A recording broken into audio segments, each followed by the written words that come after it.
Okay, good morning, and we are on Thursday morning, first week, and I have to stop and think what semester and year, spring 2003. We still have another day yet this week, so lots we can do. You had some homework last night. That homework was focusing on the last section, and Pam tells me that there is a question. So Pam. On 39, which Lorna wrote, so I have to read it.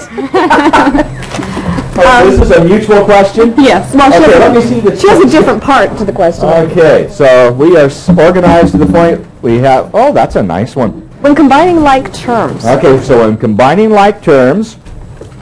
Which set do you put first? Or maybe set's not the right word. Which collection? Which collection do you put? Because it starts with a 4. It's not the 4t or anything, it's just a 4. So okay, courtesy of Lorna.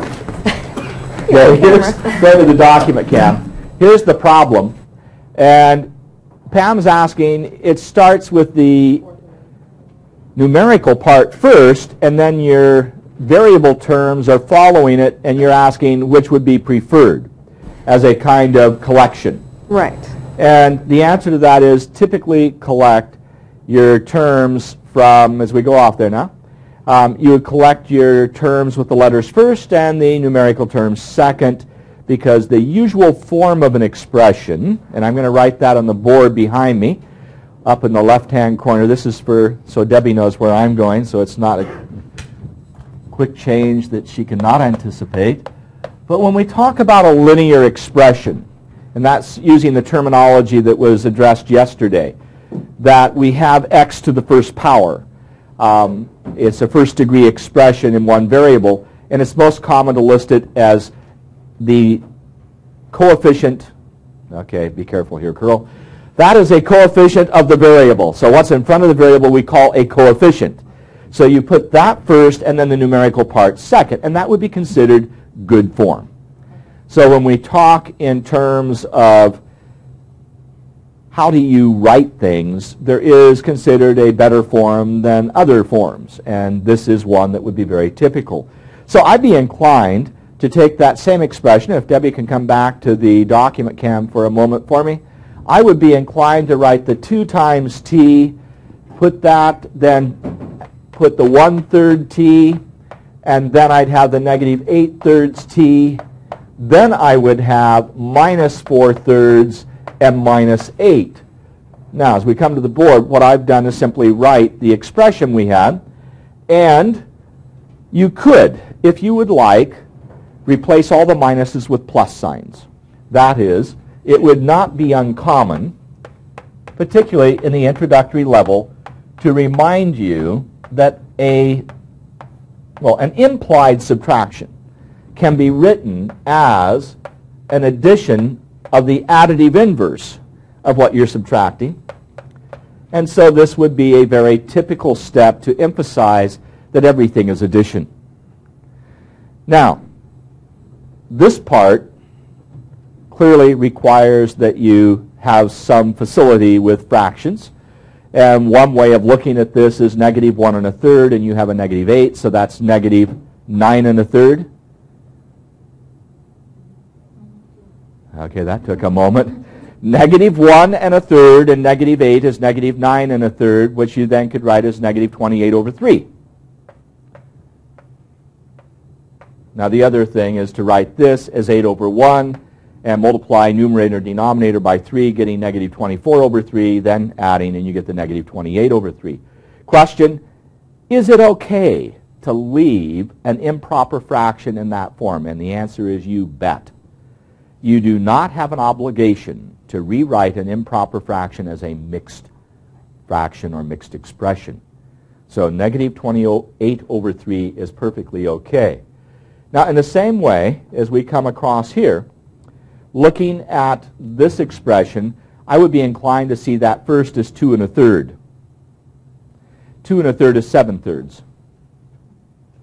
So without actually forcing myself into a kind of get the same denominator for everything, if this is going to be 2 1/3, which is 7/3 times t, and I have negative 8t over 3, which is negative 8/3, then that is negative t over 3 minus or plus negative 28 over 3. However, it would be more common. Now, we're talking about what does a final answer look like in a world where your thought processes are sort of focused on notation and you live in a world of symbols and numbers. Otherwise, get a life. If you are in that category, then you would be more inclined to write this answer in the following way. And that would probably be my preferred form. Minus t minus 28 over 3, or I would even be more inclined to do that. So the additive inverse of the expression t plus 28 over 3. And that appeals to me. I get warm, fuzzy feelings when I do something like that. I got the correct terms in the answer, but reversed because I didn't Okay, put the well, you numbers could in. write technically 28 plus t. And there's nothing wrong with that right now. And there never would be anything wrong with it. But what is preferred form? The Basic variable form. argument, coming back to what you can still see up here, that we have something times the variable plus your numerical part. Okay. Now the danger, just in a comment here, and this is something that I'll keep referencing because it is part of that kind of mental set we have. I ask you to give me the number, and you give me the positive counting number. You see the letter B, and you think, oh, that's positive. But B in this case is negative 28 over 3. And you say, well, I don't see an A here. Well, there's technically a 1 in front of the T. There's a lot of unseen 1s. There is an exponent implied of 1. There is a coefficient implied of 1. So this part right here could easily be rewritten as negative 1 over 3 times t, where A now is the negative 1/3, even though up here you don't see a single negative symbol. And your real challenge is to do a sort of a mental check for yourself every once in a while and remind yourself that a letter used can represent a negative value. One more comment. The letters of the alphabet have been used in a very particular way here. We've used the letters A and B, the beginning of the alphabet, to distinguish them from the letters at the end of the alphabet, which are used for variables. So the argument here is that there is some value of A and B, and in this case, A is negative 1/3, B is negative 28 over 3. X, in this sense, still hasn't been determined. This is an expression which can be used to generate a number depending on what x is equal to. So if I let x equal 0, think about that for a moment. I'm going to let x equal 0. Then this product becomes 0, and that expression just becomes negative 28 over 3. If I let x equal 1, then I'm going to have negative 29 over 3 when I'm done. This expression simply generates a group of possible values for different values of x. Now, why would we have algebraic expressions? And this is going back to that section 1.3 I still want to allude to. When I talk about algebraic expressions, I'm trying to generalize something. So, for example, if I give a homework assignment and I want to tell you that I'm assigning the odd numbers, then I could say 2x minus 1, where x is a counting number. Okay, think about that. Your homework, I've been saying odds.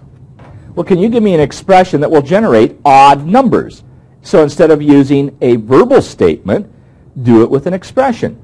And I'm saying if I write 2x minus 1, where x is contained in the positive integers. Okay, what's your first positive integer? Positive, not even. Oh, sorry. 1. Okay? So your first positive integer, now 1's not a prime, but it is an integer. So we have a 1 as our first value of x. So what do we get? 2 times 1 minus 1, which is 1. Okay, your next positive integer is 2. So I have 2 times 2 minus 1, and that'll generate a 3. A 2 times 3 minus 1 generates a 5. So this expression generates the odd numbers. And it's a nice, efficient, compact way to say, I want you to get the odds.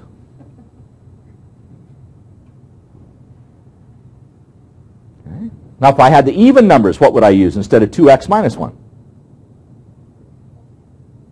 2x plus 1 will still give me an odd. Add 1 to something that's even, you'll get an odd. How would I get the evens?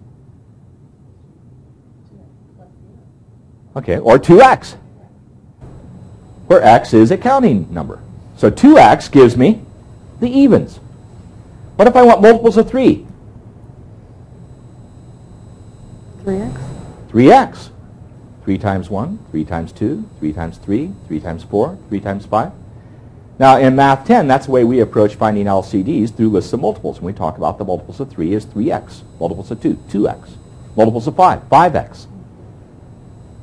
People ask the question, why do you have to have expressions? And in a sense, it's because they provide such a level of paucity. That word didn't fly at all. Paucity. Getting by with as few symbols as possible. Sort of the counterpoint of verbosity, having paucity. Verbosity, talking too much. Paucity, not talking perhaps enough. And in this case, 2x says everything. 2x minus 1. Very clear, very precise. So expressions become a way of communicating with symbolic representations, what we would otherwise do with a lot of verbiage. So anyway, okay, I have no idea who's calling at this point, but let's find out. Good morning, Jim Curl.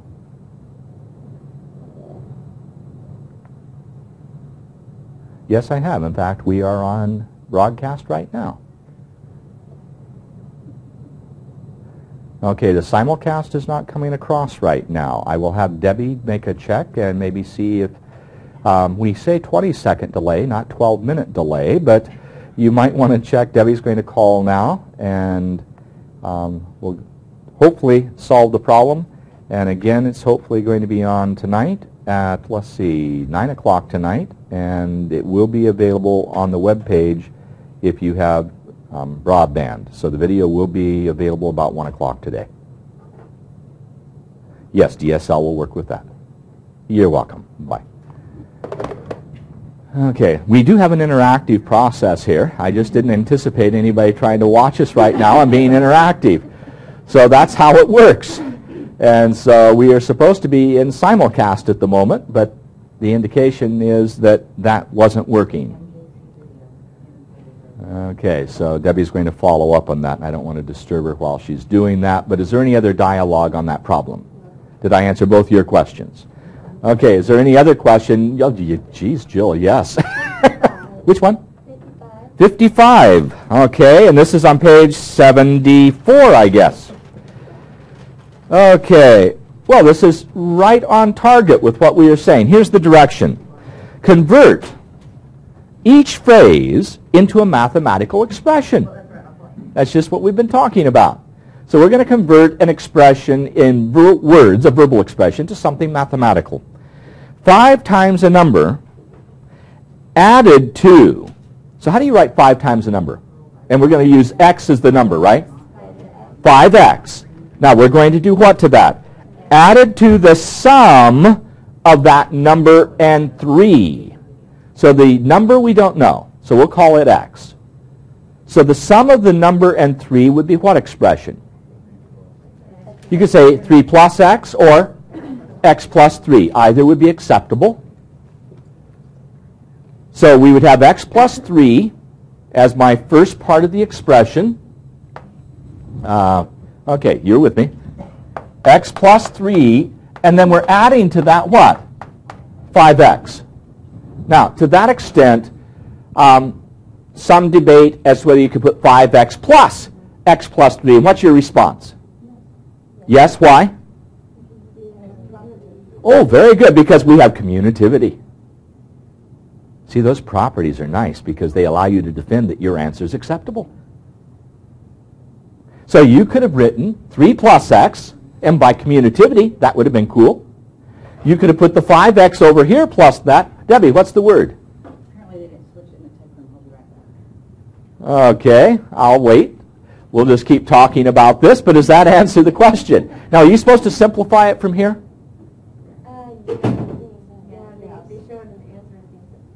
Okay, so we want to simplify it.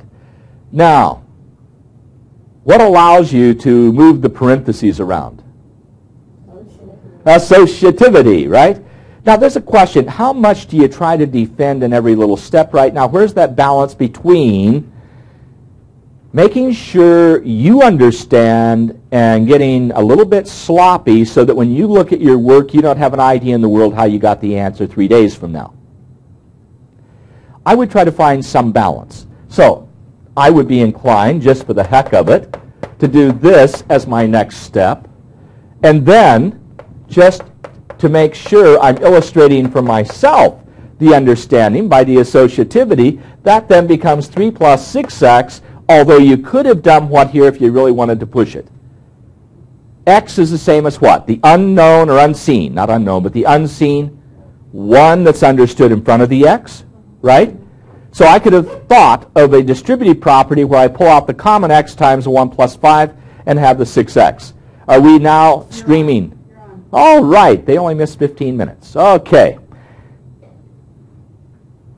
Now, what would I next do?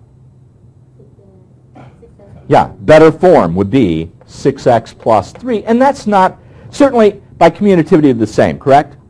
But I would like you to learn a form of doing things where when somebody looks at your work, they don't get a little red flag going up and say, geez, they really don't know what they're doing. If you write this instead of this, it's not a big red flag, but it tells me that you don't have yet the comfort level that would tell you a better form. To me, this would be a little more acceptable. And those are real fine lines, but I'd like you to go into a situation in the next class where you hear things and you're comfortable.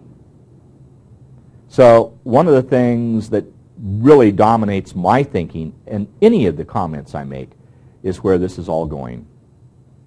I don't want you to have to relearn something 5 semesters later because it was done in a particular way in here. And that holds true in my Math 10. What I do in Math 10 is exactly what I'd expect you to do in a graduate level mathematics course. So it's that kind of consistency. Learn something and learn it well and learn it in its proper form. Other questions?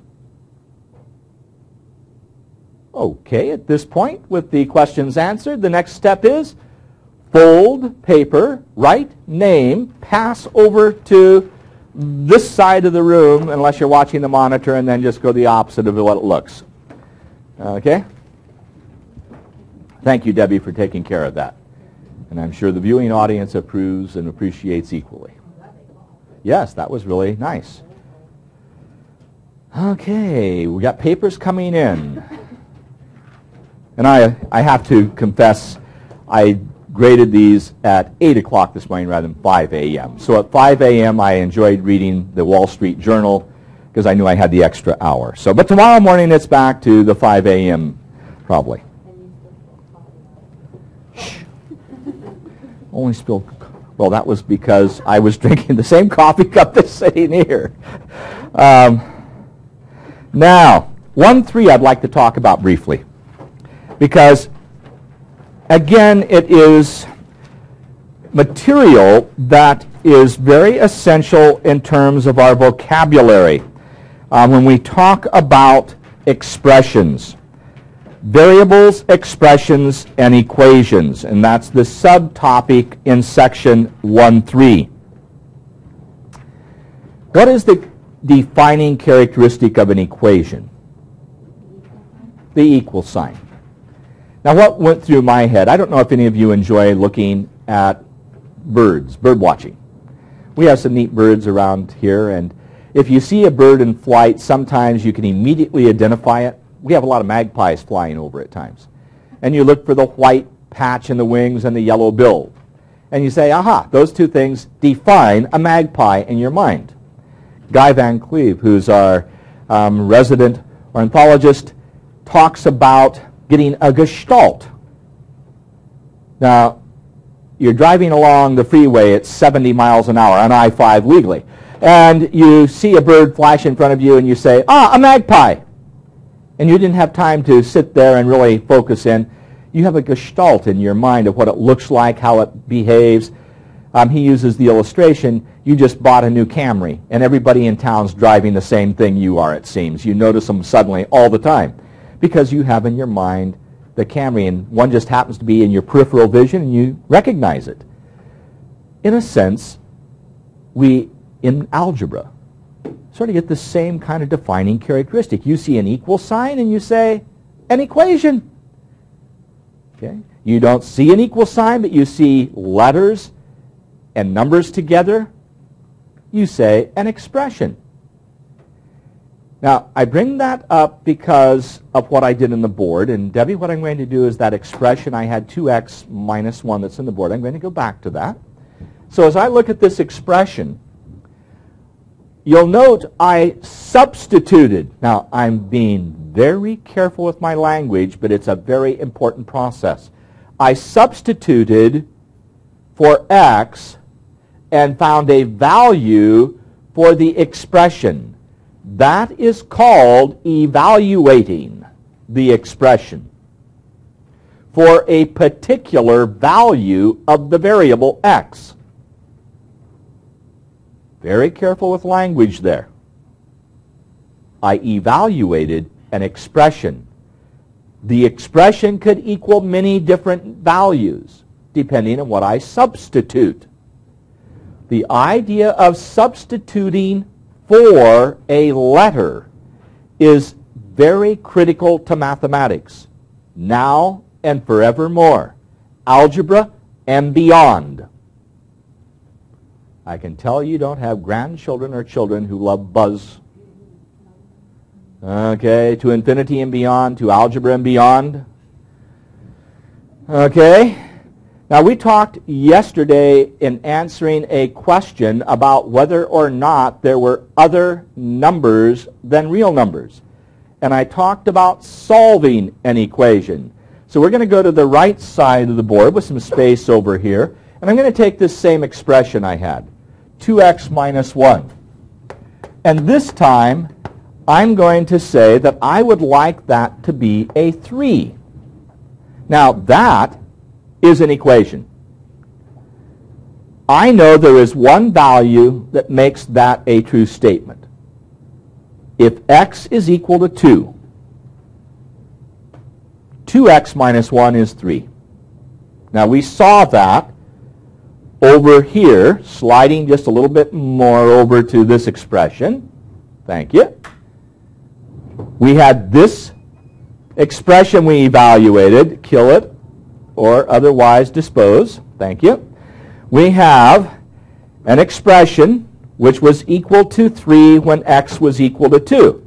But now when I wrote it, as we slide over here, as an equation, I'm now hunting for the value that will make this a true statement. Do you see the difference between the two? So I note that when x is equal to 2, 2x minus 1 equals 3, and this is referred to as the solution. So this is the solution to the equation.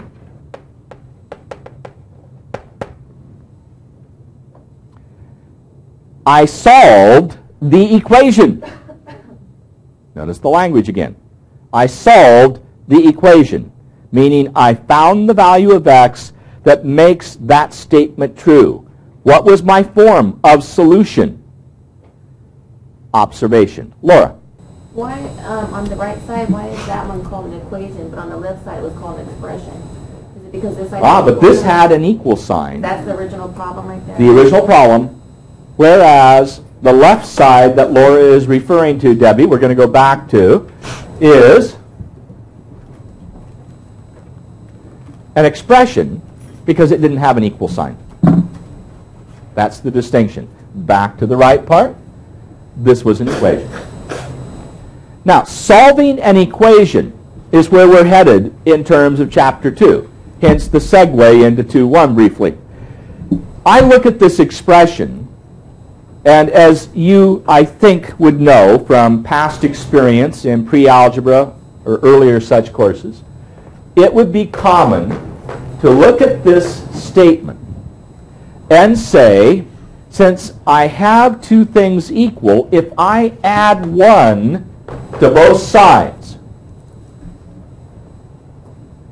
I still should have something that's equal.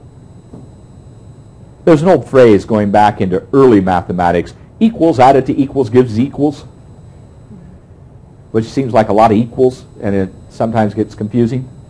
I mentioned this yesterday. We'll look at it as a formal property in section 2.1 today. But this becomes 2x on the left, and what do I get in the right? 4. Now, I can add the same thing to both sides of an equation. That the equation means I have two things equal. And I can also do what? Multiply both sides by the same thing, and I should still have something equal, as long as I do the same.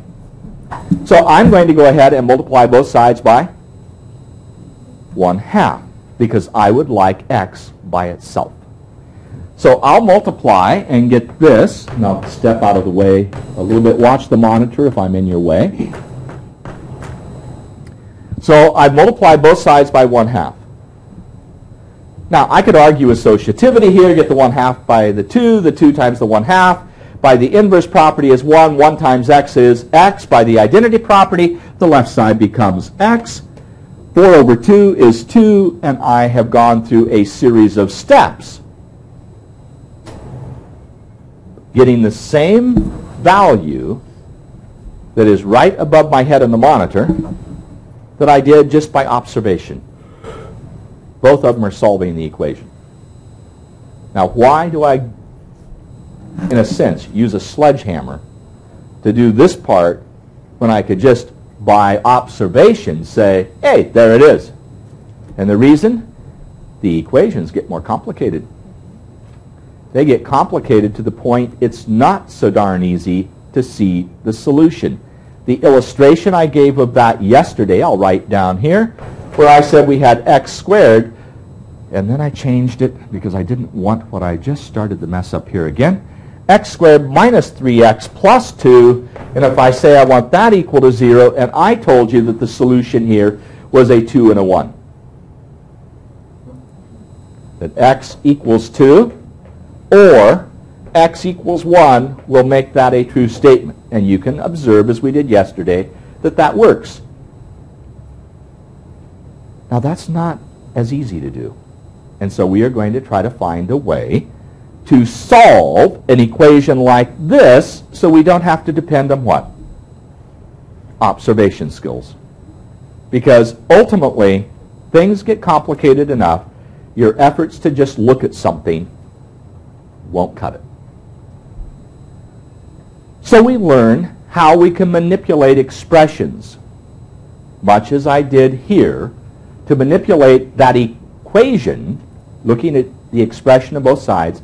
So I had a number of steps that finally get me to a solution. Now what is maybe not as clear at the moment, in general, where do such equations come from? And I sit there with a very poor sentence structure.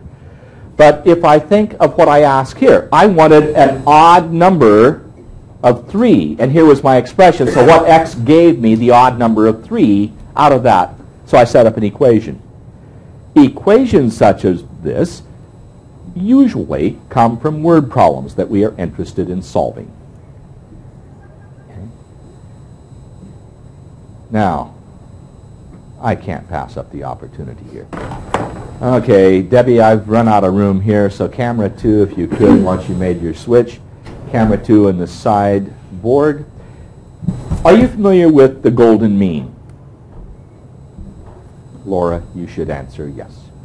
The golden mean, 1.61803339, etc. It's a non-terminating, non-repeating decimal. Hence, it is what kind of number? Irrational. Irrational. Very good. 1.618. You recognize it in that form as a approximation of something that's part of your life?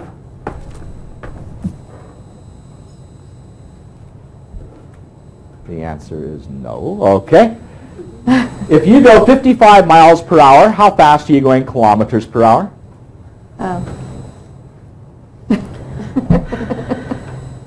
Thank you, Debbie. Oh, close. 1.618 times 55, which is roughly 88. I was hoping you've been watching your speedometer because there's usually a metric version right above it. So when you're doing 55, it says something close to 90. So 88 kilometers per hour is 55 miles per hour. Those are 2 Fibonacci numbers. Okay, I'll leave this up here. I'm walking over there, and we're going to talk about chasing rabbits. And I bring that up as a pun because in 1206, Leonardo, okay, and it's not Da Vinci, okay, but Leonardo da Pisa, known as Fibonacci, wrote a problem about rabbits and how they multiply. Hence, I'm chasing rabbits. But out of that became this sequence of numbers, which later on will be meaningful to us in here also. And there's a pattern that you're supposed to see. Okay, a pattern. Anybody see the pattern besides Laura? Okay, Eric, what is it? It's the first 2 numbers added together equal the next number. Okay, good. You see what Eric's seeing? Okay, 2 and 3 is 5. 3 and 5 is 8. 8 and 5 is 13. 13. 8 and 13 is 21. 21. So my next number? 34. 34. Okay, after the 34? 55. After the 55? 89. 89. So it's close to 88. That's 89 technically. 55 miles per hour, 89 kilometers per hour, and that gives you the ratio between the English method or the American method of miles per hour and kilometers per hour used in Europe. Now, if you divide 34 into 55, 55 into 89, 89 into 144, etc., you get closer and closer to 1.41. I'm sorry, 1.6. 16180,339 plus garbage to come, which is known as tau sometimes, or the golden mean, which brings us to early Greek mathematics. The Parthenon. What is it considered about the world? It was one of the wonders of the world. Okay. The world was flat. Okay, the Parthenon. Golden rectangles. We've got the golden arches. I got a golden rectangle. Golden rectangle. Has nothing to do with McDonald's. The golden rectangle. Now, I don't know how closely I have done this, but measurements might be an 8 this way and a 13 this way. A golden rectangle. Now, what is a golden rectangle? Well, it is a rectangle such that if I cut a square out of the rectangle. So now I have a square and a rectangle.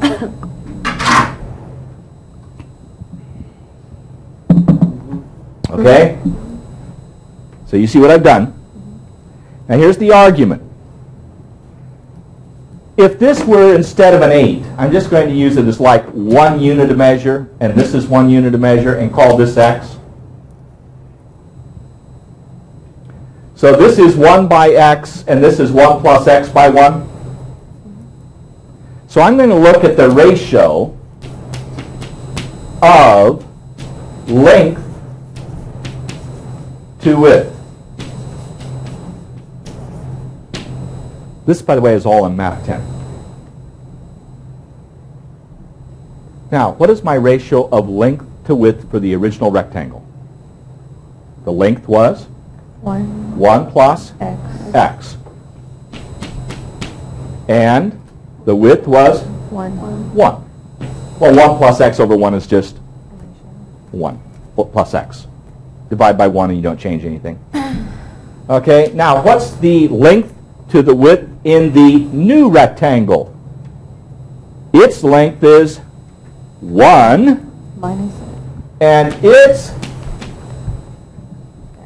width is x, right? Now when these two ratios are the same, we say that we have a golden rectangle. Okay, I'm still able to chase rabbits a little bit longer here. In early Greek mathematics, before we ever had symbolism and things like an algebra, we would say that A is to B as C is to D, which in modern day statement is A over B equals C over D. That was called a ratio, a proportion. And the early Greek statement was that these are called the extreme ends and these are called the middles. And so what was stated in early Greek mathematics is if you multiply the extremes and multiply the middles, you get the same thing. In terms of what I have here, it says A times D is equal to what? B times C. We refer to that now as a cross product. So I say A times D is equal to B times C. Now that's part of 2-1 today. I'm doing it in sort of a backdoor approach. But if I play this game, then this tells me that x times 1 plus x must be equal to what? 1. Using the distributive property, what can I do to the x? Multiply it by both parts, correct? So I have x plus x times x, which is x squared.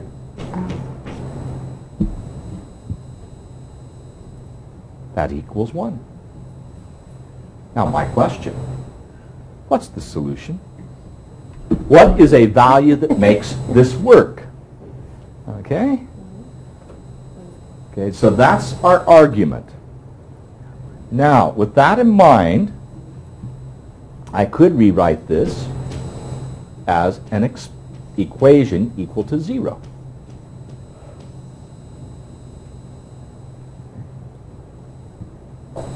I'd like something that makes that work. Well, it so happens that the value that makes this work, okay, is going to be a solution of this equation. And in this particular case, I believe it's going to be, let's see, I have to stop and think here. Because of the way I've written this, usually the solution here is going to either be 0.618 or 1.618. But if I take it as negative 1.618, I believe we'll be in business.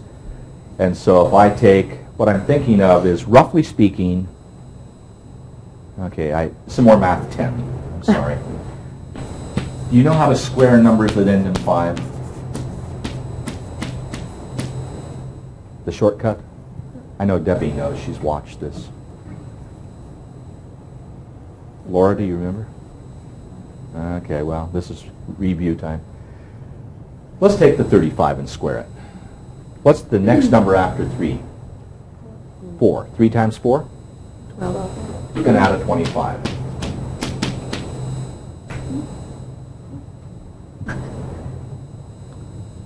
Do another. 45 squared. Next number after 4? 5. 4 times 5 is 20. Put a 25 after it. Oh. 25 squared. Next number after 2? 3. 3. 2 times 3 is? 6. 6. Put a 25 after it. Next number after 1? Wow. 2. 1 times 2 is? 2. Put a 25 after it. Okay? It's a nice little shortcut. Okay, so what is 1.5 squared? Well, forget about the decimal point for the moment. You're going to get a 225. And since you have multiplied 1.5 times 1.5, you're going to have 2 digits after the decimal, so that's 2.25. Yeah? Okay, this is all part of what I do in 10. Now, if you have 1.6 squared, it's going to be a little bit larger than 2.25. So let's say in this part over here now, sliding back over, that x were negative 1.6. Well, then this would be positive at about 2 point something.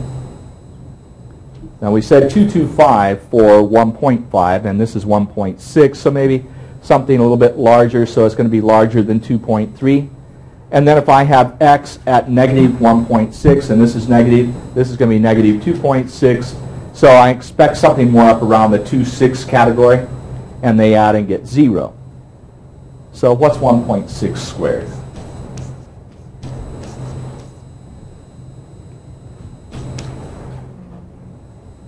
Six times 16? In your head. What? 96?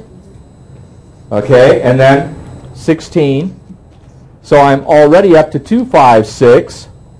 And I have more than that because I have 1.618, so that's about 162. So it's going to be larger than 256. So it's going to be 26 something. And here I have a negative 26, and that's going to go to 0. Now, what was the point in all that? Certainly not to create confusion. It took you through about 2,000 years of mathematics, okay, in that column, because this problem, going back to the golden rectangle, goes back to early Greek mathematics, probably predicated on Babylonian times. So we're talking maybe 1,000 years BC. And by about 1500, we had symbols that would allow us to write an expression like this. So that's about 2,000 years of mathematics. Now, what was our original problem? Sliding back over. To take a rectangle with a certain property, that the length and ratio gave a certain number. Now, I've argued with you that that is this number called the golden mean. And it came out of a problem saying that the ratio of length to width stays the same if I cut out this square in the original rectangle. And I get an equation in doing that, which is this equation, which you would have a devil of a time solving at the moment if I hadn't told you what the solution is. Okay? If I hadn't told you what the solution is, you'd had a heck of a time solving. We have to learn how to do that, and that's what we'll do near the end of this semester. But for right now, the point I was trying to make, where do we get equations? What are we trying to do?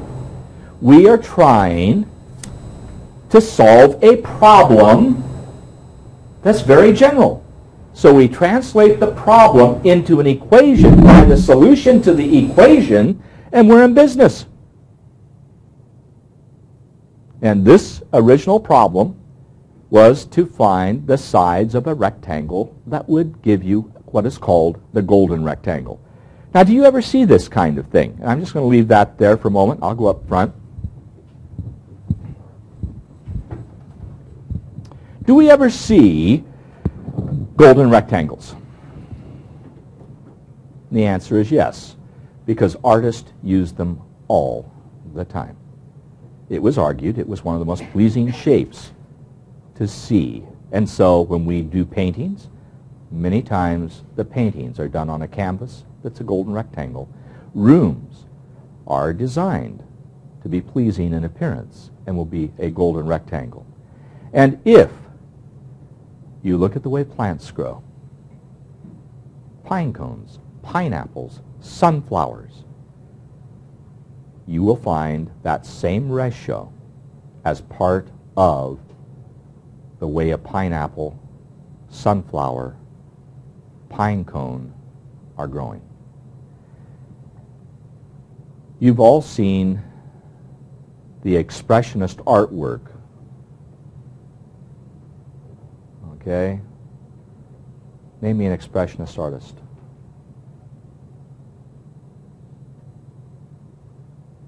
If I say sunflowers. Boy, I'm striking out. Okay, Van Gogh. Gauguin. But we look at some of the beautiful work of the sunflowers, and it's a very famous artwork. And Debbie, I'm going back to the sideboard, it looks like. The sunflower. Have you ever looked at this? I know you eat sunflower seeds, but have you ever looked at a sunflower? Artist, I will never compete with the expressionist. But sunflower, this is after they've dried up, right? And you've got this center part, and then what happens when you see the sunflower? Anything come to your mind? Okay. Yes? Agreed? This is where the sunflower seeds come from. And then what? You have cowlicks going this way. You know, back at, you crown it, never mind. And then they come this way also, right? And where these meet, of course, is where you get the little sunflower seeds. Sunflower. Now, question, how many spirals each way? You ever sit and count the spirals in a sunflower? Uh-huh. You haven't been doing it recently, I can tell.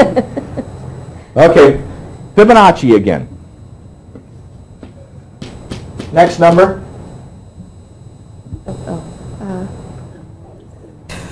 Blank. Come on, you can do that one in your head. 233. Now the next one's a freebie. 377. No carries.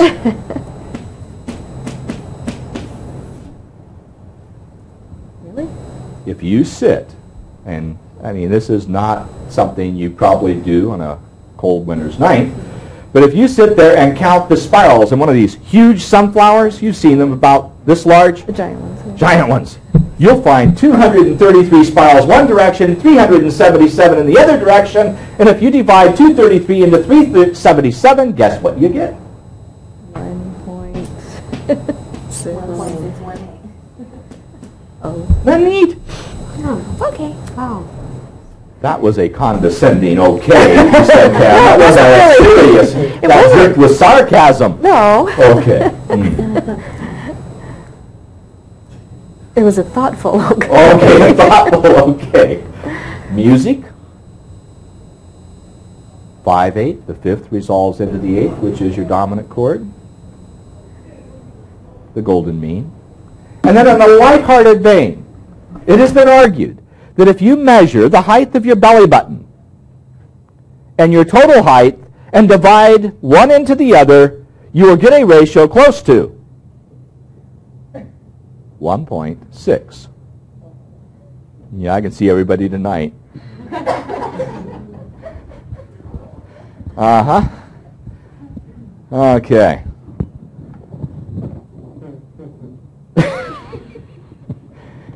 Now, section 1.3 again. Solving an equation. I've tried to put that in context. And finding the solutions. We've talked about that. And of course, we need to be able to do problems such as we've talked about today, second degree equations. And that's pretty much where we finish the course. Now, why do you have a second semester? Well, because the equations get harder to do and more complicated and more sophisticated. I don't think they get any more interesting. I mean, who can sit there and not talk about the Parthenon and not get a little bit interested? Okay? Section 1-2, again, thinking about what's involved there. I mentioned to you yesterday that we needed to talk about that a little bit more, and I can't talk too much more today because I'm running out of boardroom. But in terms of order of operations, I asked you to reference that yesterday a little bit, and this is on page 15. Just a remark, we need to have this as something that we keep in mind. Order of operations, and that's not as readable as I would like, but the point being, if we want to group symbols and we want to look at something, we have some agreement as to what we'll do. So with that in mind, I'm going to, let's see, find some space over here that I haven't used. And so Debbie, what we'll do is come up to here, and I'm going to write an expression 2 plus 3 times 5 minus 1. That's a pretty innocent looking expression. And by the way, the x now is not a symbol representing an unknown number. We're using it in its more traditional form, meaning multiply. But if you look at that expression, depending on how you interpret it, you can do what?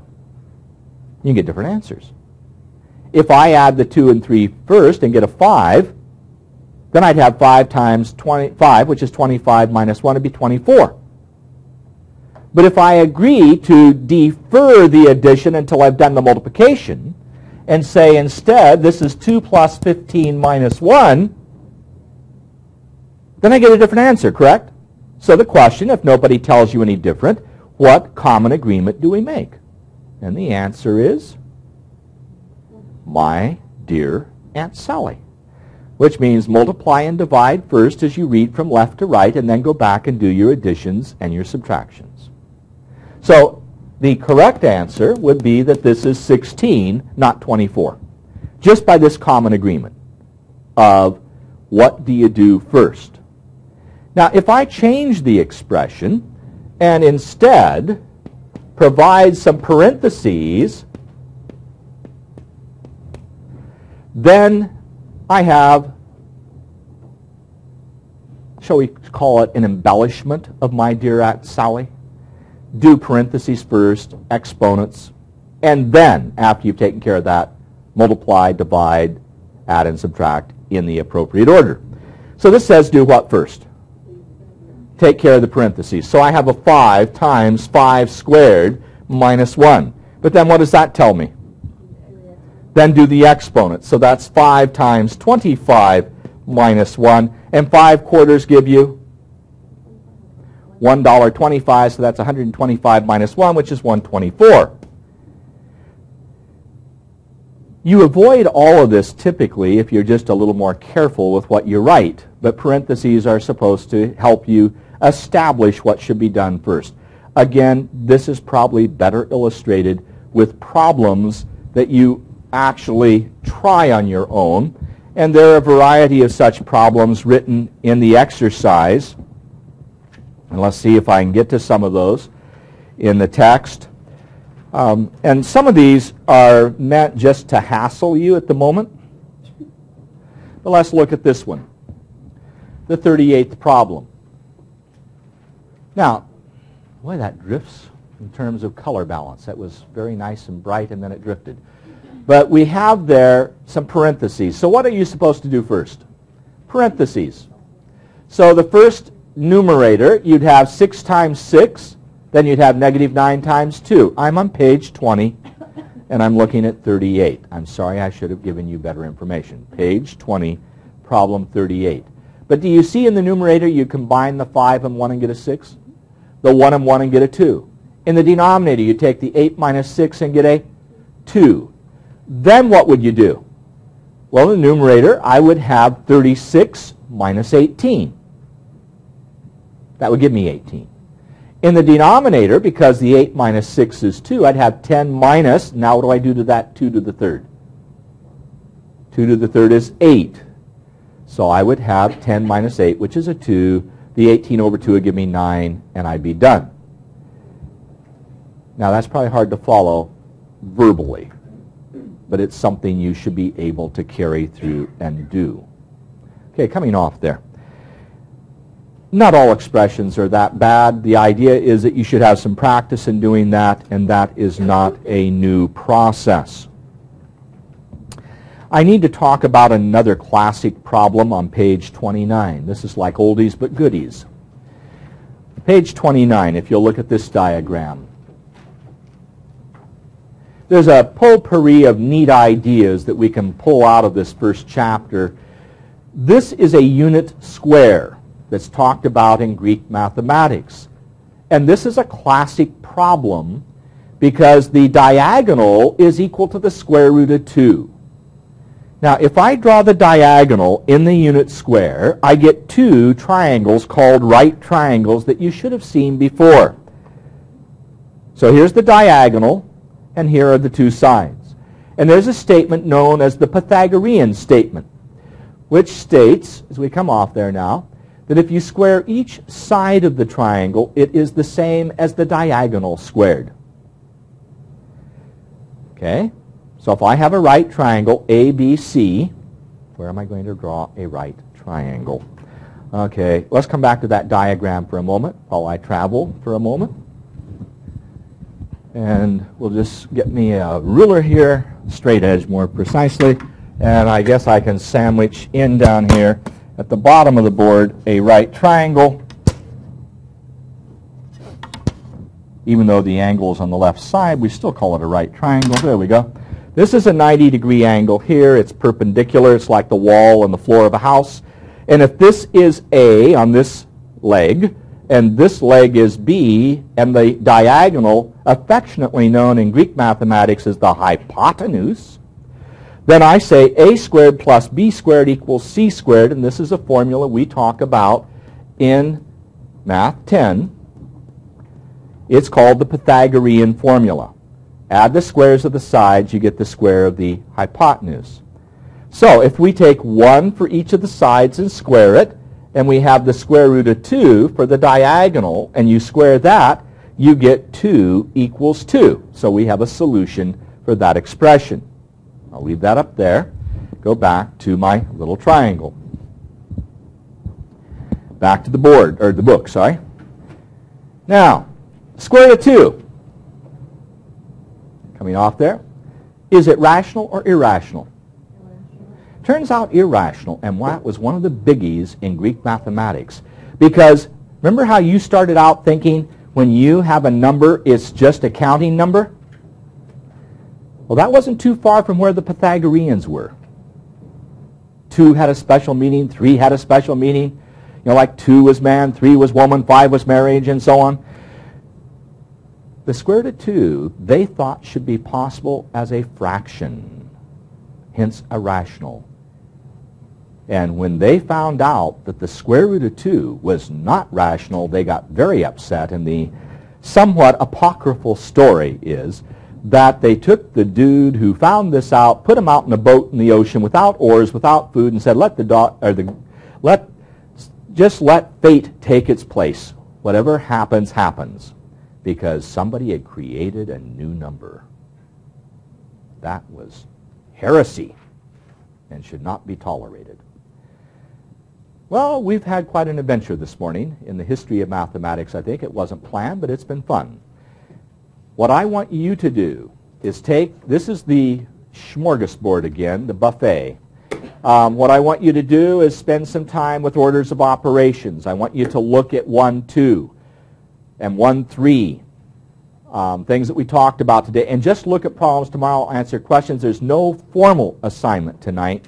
Tomorrow we are going to look big time at 2.1 and 2.2 probably. The first couple sections of Chapter 2. I've talked about 2.1 today, but I'll formalize it, and so you have some homework for the weekend.